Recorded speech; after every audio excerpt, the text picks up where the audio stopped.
Quand on parle de fidélité, on pense à la sexualité. Or, il n'y a pas que les aventures amoureuses qui sont signes d'infidélité. Beaucoup ont du mal à garder leur conjoint à la première place dans leur vie. Les enfants, le travail, l'ordinateur, l'omniprésence, le sport, les occasions de chute ne manquent pas. La fidélité, c'est dire oui au quotidien à son conjoint.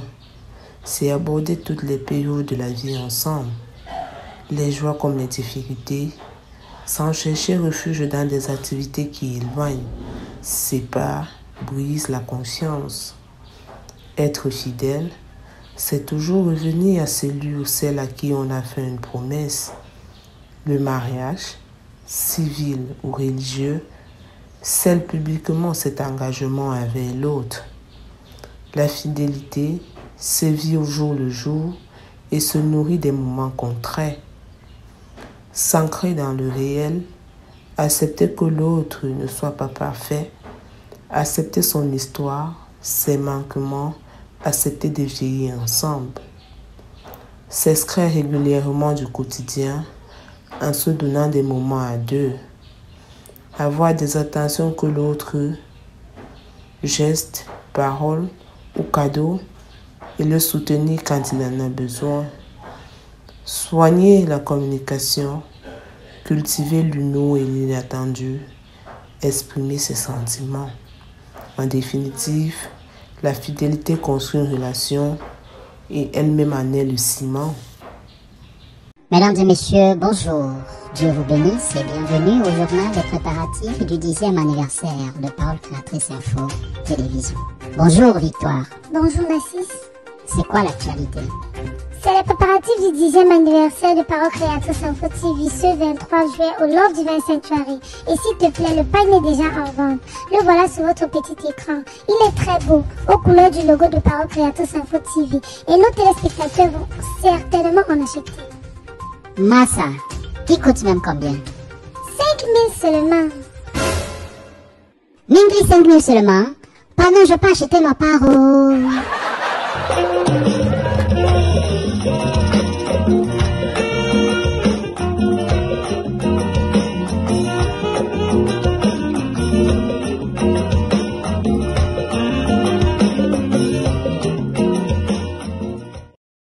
Téléspectateurs de Parole Créatrice Info Télévision, bonjour. Bienvenue à cette nouvelle édition d'À vous le micro. À vous le micro, cette émission-là qui vous apporte le meilleur des thèmes et qui prend également en compte vos différents avis. Cette semaine, nous avons un thème nul par ailleurs. Il a suscité beaucoup de discussions dans les chaumières. Il s'agit de quoi? Il s'agit de la fidélité. À votre avis, y a-t-il encore des femmes et des hommes fidèles de nos jours? Vous le savez, vos avis comptent énormément pour nous. Alors, c'est à vous le micro.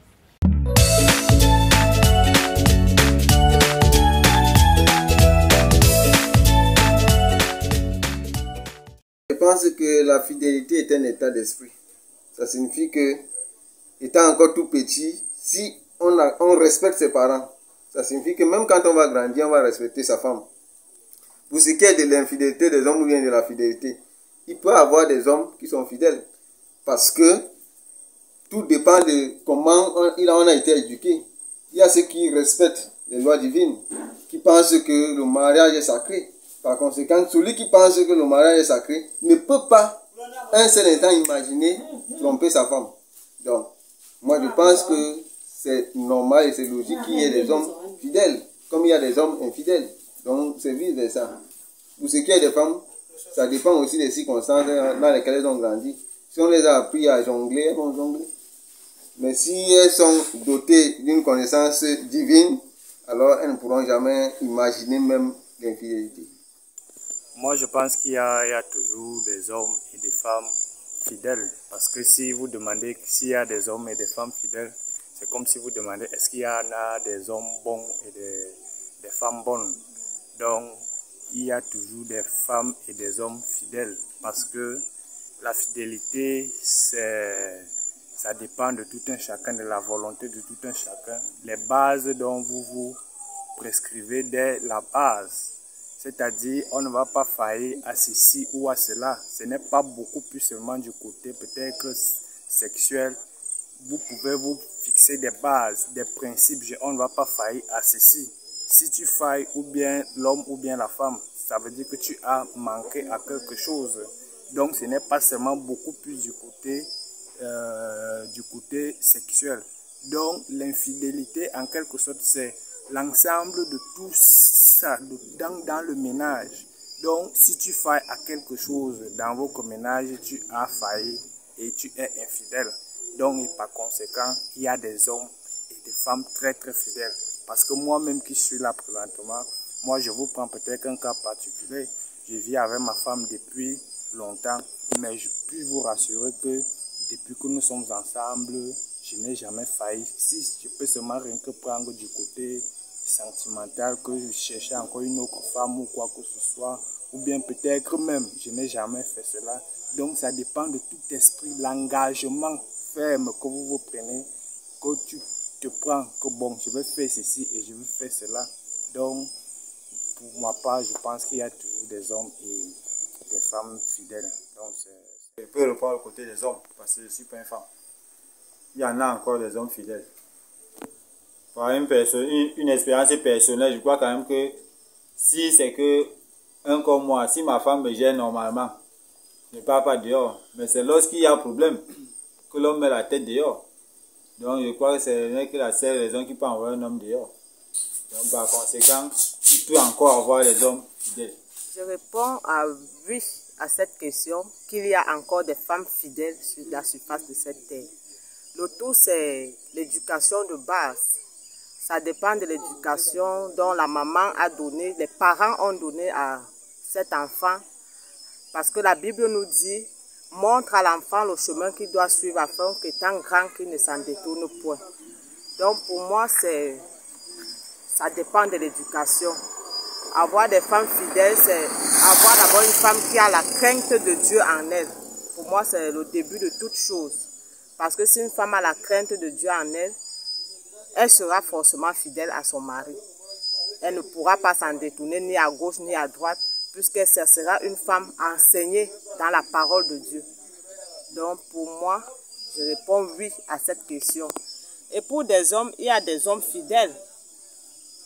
J'en connais plusieurs hommes que je peux dire qu'ils sont fidèles parce que je sais que ce sont des hommes de Dieu. Ils ont la crainte de Dieu en eux. Donc je réponds oui à cette question. Je pense que la Bible est très claire et si nous ne pouvons pas parler de fidélité si nous ne parlons pas de crainte. La fidélité est liée à la crainte de Dieu. Et en ce qui concerne la fidélité conjugale, sur le plan conjugal, la Bible déclare que l'homme quittera son père et sa mère et s'attachera à sa femme et les deux formeront une seule chair. Et en formant une seule chair, un homme conscient qui a donné sa vie à Jésus, qui marche comme Dieu veut, qui fait la volonté de Dieu, ne peut pas avoir l'intention de tromper sa femme. Pareil pour la femme. Donc, je ne sais pas, pour moi, lorsqu'on parle de fidélité, c'est pour les païens. Pour les païens. Parce qu'un homme qui a donné réellement sa vie à Jésus, une femme qui a réellement donné sa vie à Jésus, ils ne peuvent pas se lever pour dire qu'ils vont se tromper l'un et l'autre. Puisqu'il y a d'abord une confiance. Il y a d'abord une parenté spirituelle entre eux. Et les sentiments qui découlent de Christ découlent d'eux. Et ils ne pourront pas le faire. Et je crois qu'il y a encore des hommes et des femmes fidèles dans notre génération. Il y a des hommes et des femmes fidèles. Et je crois que si même pour toi qui vas écouter ce message, si tu avais les intentions du village ou alors les intentions des colons, que peut-être que tu as grandi avec des personnes qui n'étaient pas chrétiennes, tu voyais ton père tromper ta mère, bien ta mère tromper ton père, toi. Ils étaient païens, c'est les erreurs qu'ils ont commis. Mais toi, tu dois faire la différence.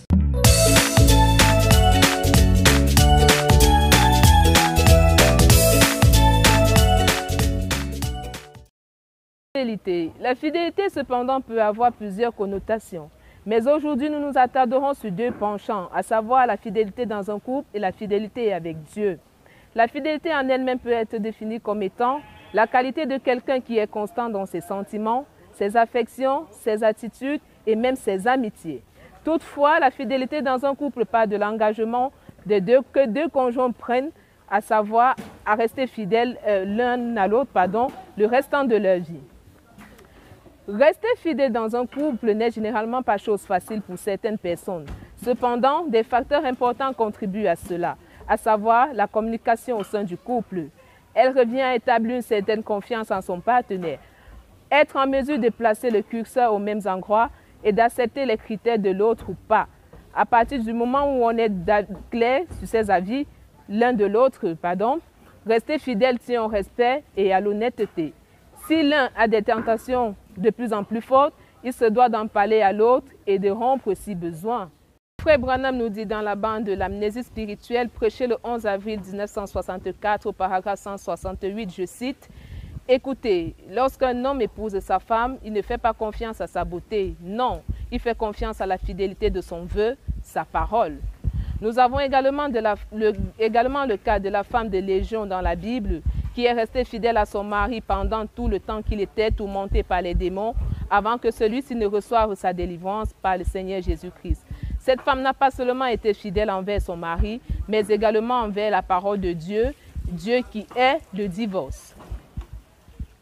Restant toujours dans la parole, nous nous devons de rester fidèles en Dieu et à sa parole. Et pour cela, il nous faut avoir des cœurs disposés, laisser toute notre confiance en lui, mais surtout être patient, car lui, il est et demeure patient envers nous. La Bible nous dit dans Hébreux 11 au verset 11, je cite, « C'est par la foi que Sarah elle-même, malgré son âge avancé, fut rendue capable d'avoir une postérité parce qu'elle a cru à la fidélité de celui qui avait fait la promesse. » Fin de citation. La Bible nous invite tout simplement ici à garder patience en Dieu et à croire également en lui et en toutes choses. Nous sommes parvenus au terme de cette émission. Nous vous donnons rendez-vous la semaine prochaine pour une nouvelle édition. D'ici là, restez connectés sur nos différents programmes. C'était Laetitia Mvogo pour À vous le micro et que le Seigneur vous bénisse. Je pense que la fidélité est un état d'esprit.